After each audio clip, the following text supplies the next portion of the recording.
Assalamualaikum warahmatullahi wabarakatuh. Hai adik-adik semuanya, bagaimana kabarnya hari ini? Semoga kita semuanya masih dalam keadaan sehat walafiat ya. Sebelum memulai video pembelajarannya, marilah kita awali dengan membaca lafal basmalah bersama-sama.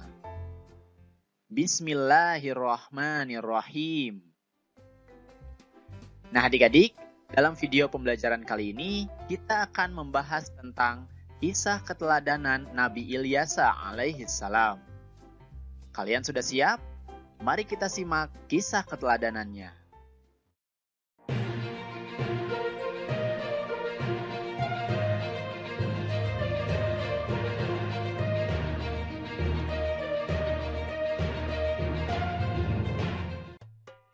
Nabi Ilyasa alaihissalam adalah keponakan Nabi Ilyas alaihissalam.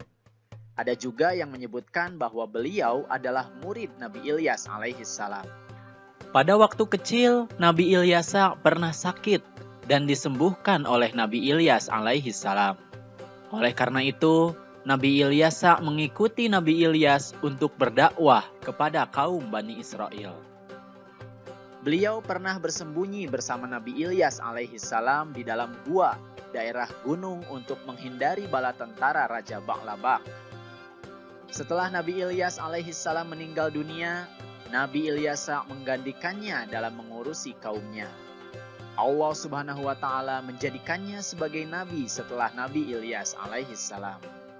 Nabi Ilyasa alaihissalam melanjutkan misi pamannya sampai akhirnya kaum Nabi Ilyasa kembali taat kepadanya. Bismillahirrahmanirrahim. Dan Ismail, Ilyasa, Yunus, dan Lut masing-masing kami lebihkan derajatnya di atas umat di masanya. Quran Surat Al-An'am ayat 86.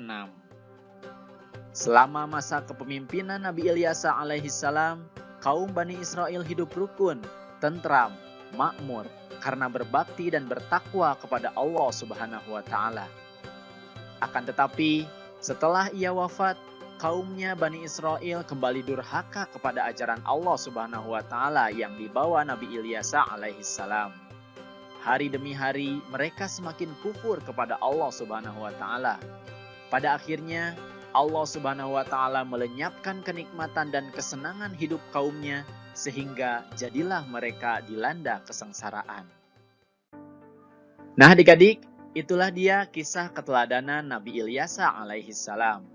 Ada beberapa hikmah dan keteladanan yang bisa kita ambil.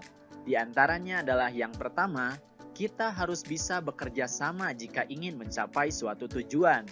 Sebagaimana Nabi Ilyasa alaihissalam yang bekerja sama bersama Nabi Ilyas alaihissalam untuk berdakwah kepada kaum Bani Israel. Meskipun akhirnya Nabi Ilyasa sendiri yang melanjutkan dakwah setelah Nabi Ilyas meninggal. Kemudian yang kedua, kita harus senantiasa taat, berbakti, dan bertakwa kepada Allah Subhanahu wa Ta'ala dan Rasul-Nya. Karena hal tersebut pasti membawa kebahagiaan hidup di dunia seperti hidup rukun, tentram, dan makmur, maupun kebahagiaan hidup di akhirat kelak. Oke adik-adik, itulah dia kisah keteladanan Nabi Ilyasa alaihissalam. Semoga kalian bisa memahami dan juga bisa menceritakan kisah keteladanan Nabi Ilyasa alaihissalam. Jangan lupa like, komen, dan subscribe video ini. Kemudian aktifkan tanda loncengnya supaya kalian bisa mendapatkan informasi dari update video-video yang terbaru. Terima kasih atas perhatiannya dan mohon maaf apabila ada kesalahan.